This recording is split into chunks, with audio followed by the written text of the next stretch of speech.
What's up once again mga kabarangay, magandang araw sa ating lahat. At this time ay updating tayo ng ating Tikbil drainage system. At this time ay talaga namang kitang-kita naman natin. And sorry for the inconvenience mga kabarangay, dahil kung medyo natatraffic kayo sa mga oras na ito ay ito ang dahilan. Dahil inaayos natin ang Tikbil drainage, so kailangan konti muna tayong ay pasensya sa mga commuters na dumadaan dito sa lugar natin sa may Tikbil, dahil kitang-kita nyo naman sa ating screen na tambak ang semento, ang mga graba, ang mga buhangin at ang mga hollow blocks, at talaga namang ginagawa ng paraan ng Sangguniang Barangay headed by Captain Art Video na maisagawa bago magtag-ulan ang ating Tikbil drainage system.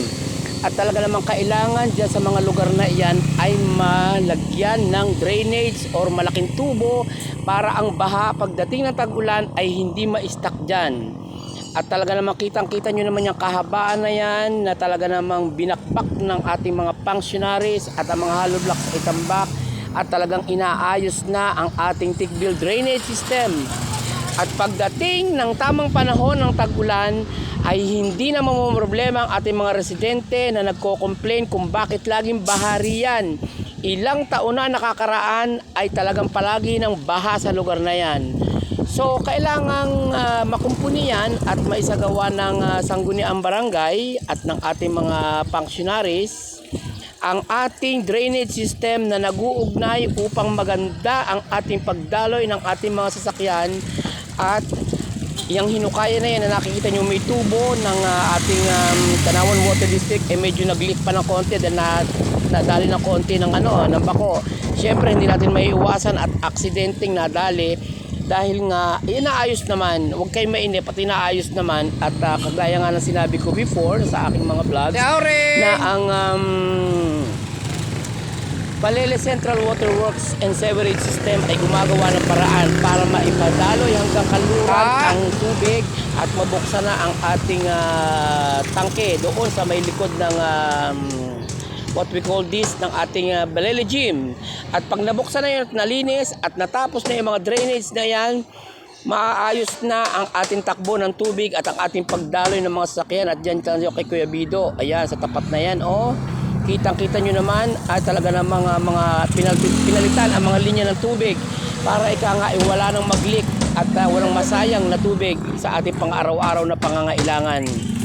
At yung mga functionaries na yan ay patuloy na nagtatrabaho araw-araw. Matakin yung init naman talaga ng sikat ng araw, pero tinitiis nila para maisakatuparan ang ating mga projects dito sa ating barangay. At pinapalitadahan yan, kitang-kita natin, ayun, pinapalitadahan para pagdaloy ng tubig ay linis-linis na lamang, at pagdaloy ng bahari yan sa tag-ulan ay linis-linis na lamang at tatakpan yan. Ayan, sa may tapat ni Kuya Bidong yan, nalilapisan malapit dyan, at yung kahabaan na yan ay tatakpan niya ng semento pa rin o yung tinatawag na whole cover para ay hindi disgrasya ang ating mga commuters at ang ating mga sasakyan. At pag yan inaayos na, so nahaharap tayo sa mainit matinding tag-araw, so kailangan maiayos yan sa lalo madaling panahon at para dyan ay hindi na bumaha.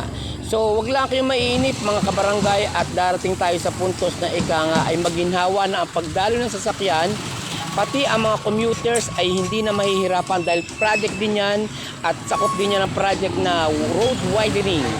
At ang road widening na yan ang magpapaalwan ng pagdaloy ng ating mga sasakyan. At pag naayos na yan na nakikita nyo sa ngayon, yung drainage system na yan, malaking ginhawa para sa ating mga residente at sa mga dumadaang kalapit barangay ng mga sasakyan dyan sa parting yan. Hindi na tayo mahihirapan pa or mag-iintindi na bahari yan or whatever, maskip ang daan or whatever. At siguro naman ang lahat ng mga kahilingan ng ating mga kabarangay ay talagang ginagawa natin ng paraan upang mabigyan ng solusyon. At ang Sangguniang Barangay ay nakikinig palagi. Kung kayo may mga hinaing sa ating mga projects ay or mga lugar ninyo ay talaga man tinutugunan. ng Ayos ating lang, sangguniang okay. barangay upang ika nga ay maibsan ang lahat ng inyong mga kahilingan na may sakatuparan ang ating mga proyekto sa ating barangay. Thank you very much and thank you so much and have a nice day everyone. Thank you so much for watching and support. Thank you. Amazing!